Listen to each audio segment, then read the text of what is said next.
Chers amis, je viens cette fois-ci vous entretenir sur le discours prononcé par Patrice Emery Lumumba à l'adresse de la jeunesse congolaise en août 1960 à Léopoldville, actuelle ville de Kinshasa, capitale de la RDC.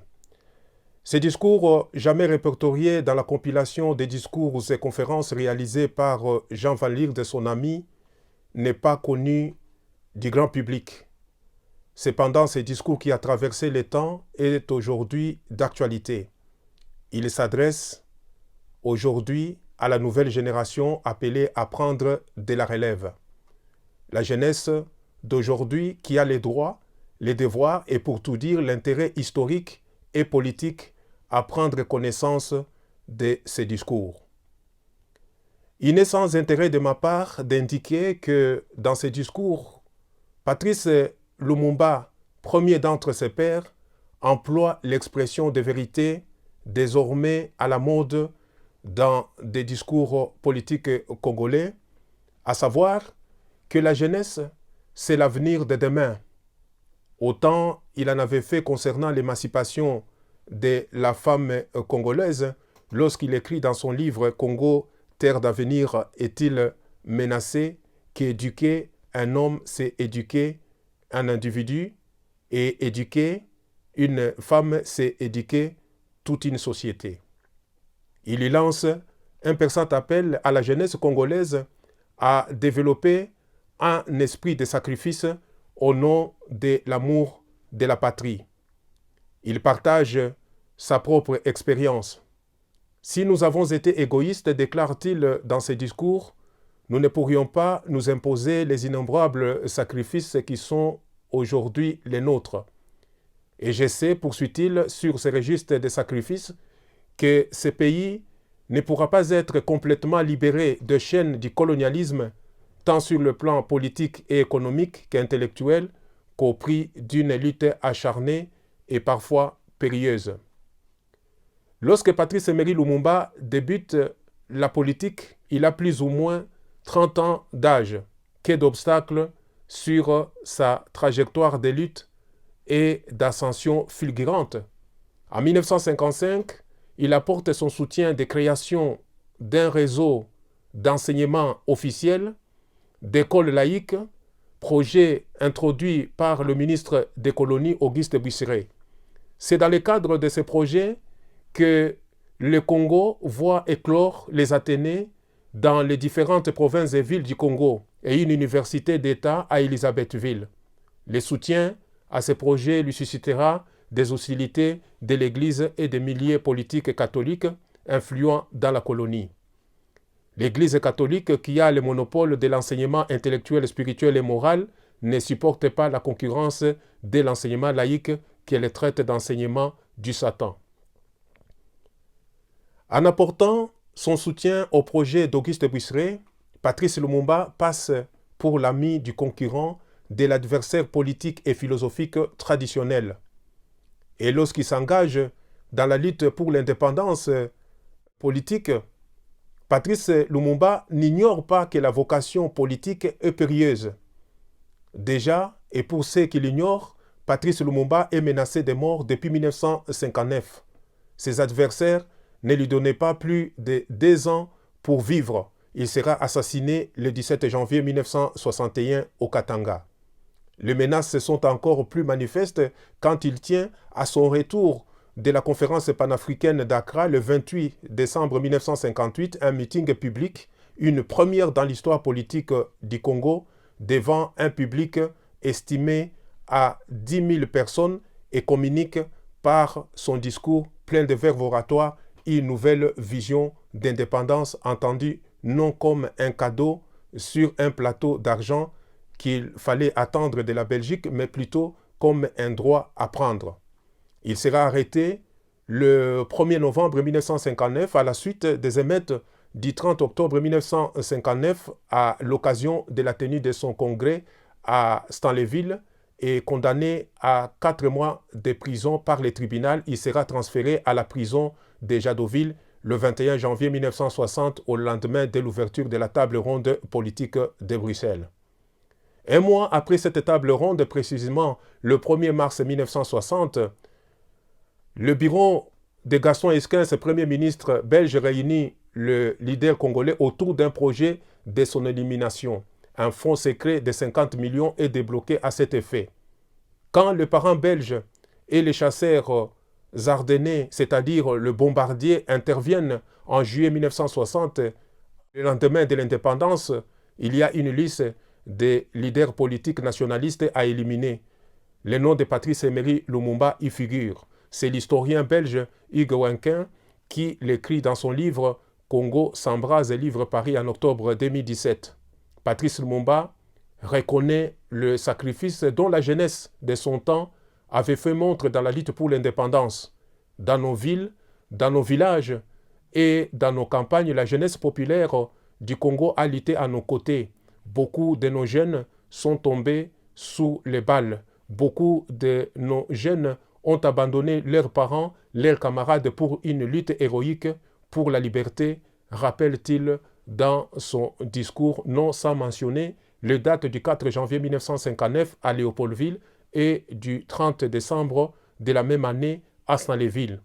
Et il ajoute par ailleurs que beaucoup de jeunes avaient opposé une résistance digne d'éloge. Et il poursuit en indiquant que le temps n'est pas loin où les jeunes gens et les jeunes filles étaient massivement renvoyés de leur école parce qu'on leur suspectait d'avoir des idées nationalistes.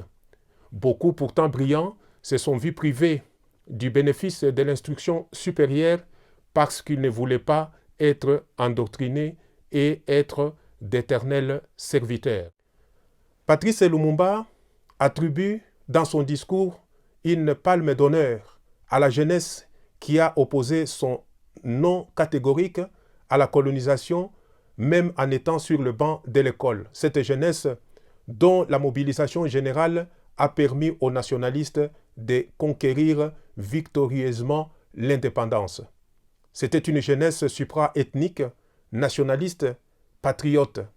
Patrice Lumumba élève cette jeunesse comme modèle et il exhorte les autres jeunes à ne pas succomber dans le tribalisme et le fanatisme.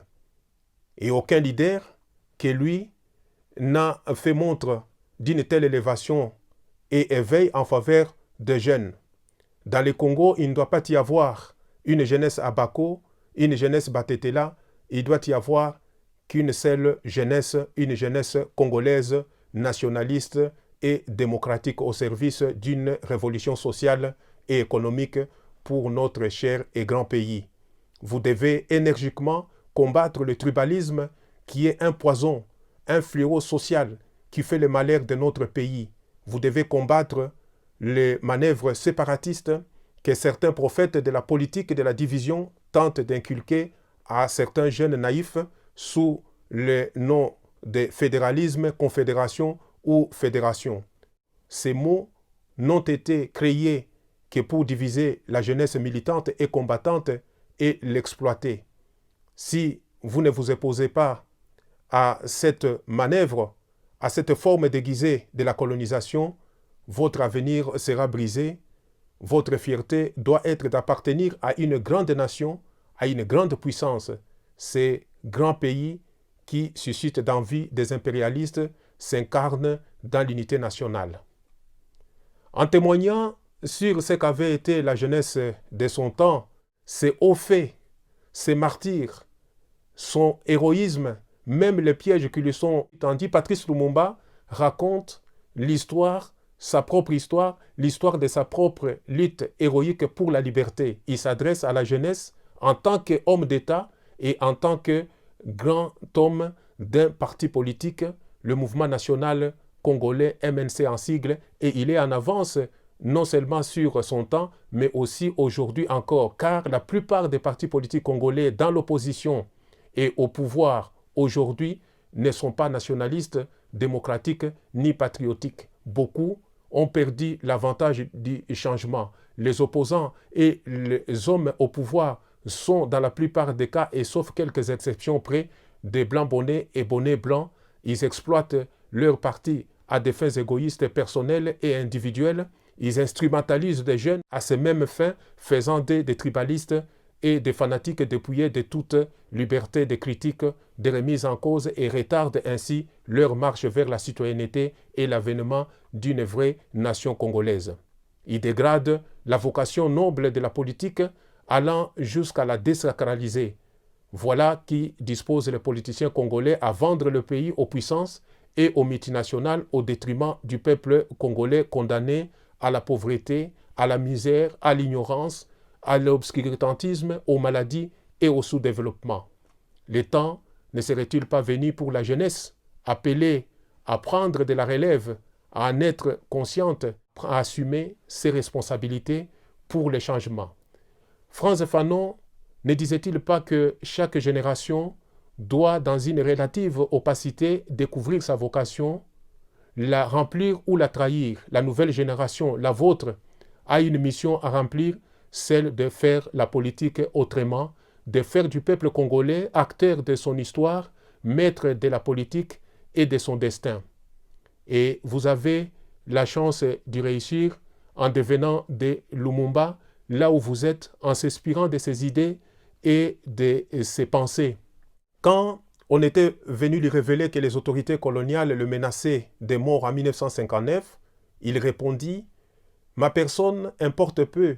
Si on me tue aujourd'hui, d'autres Lumumba naîtront pour continuer la lutte. » Pour mener à bien cette vocation, trouver de l'inspiration en Patrice Lumumba qui a légué le lumumbisme. Lumumbisme qui est une doctrine qui n'a pas eu le temps de systématiser faute de temps, mais que l'on peut élaborer à partir de ces idées et pensées exposées dans ses discours et conférences, lesquelles idées et pensées lui avaient servi de phare et de viatique dans sa lutte ardente et idéaliste et à terme victorieuse. Ses héritiers politiques et spirituels ont tenté de systématiser le lumumbisme, comme le fait professeur Auguste Mabika-Kalanda, qui s'était inspiré des idées et des pensées de Patrice Lumumba pour rédiger son livre « Remise en question, base de la décolonisation mentale ». Au fond, le travail politique de Patrice Lumumba, c'était une œuvre de remise en question de la colonisation pour le changement au nom de la liberté, égalité, justice et pour l'indépendance totale et une souveraineté sans partage, pour l'unité nationale et pour l'intégrité territoriale. Chers amis, voilà ce que j'avais à faire, rappeler les discours de Patrice Lumumba à la jeunesse congolaise d'hier et d'aujourd'hui, que vous êtes, lisez-les, relisez-les, tirez-en la quintessence et faites-en une source d'inspiration pour votre relève dont vous faites partie, appelée à réussir là où vos dévanciers ont échoué. Je vous remercie et à très bientôt.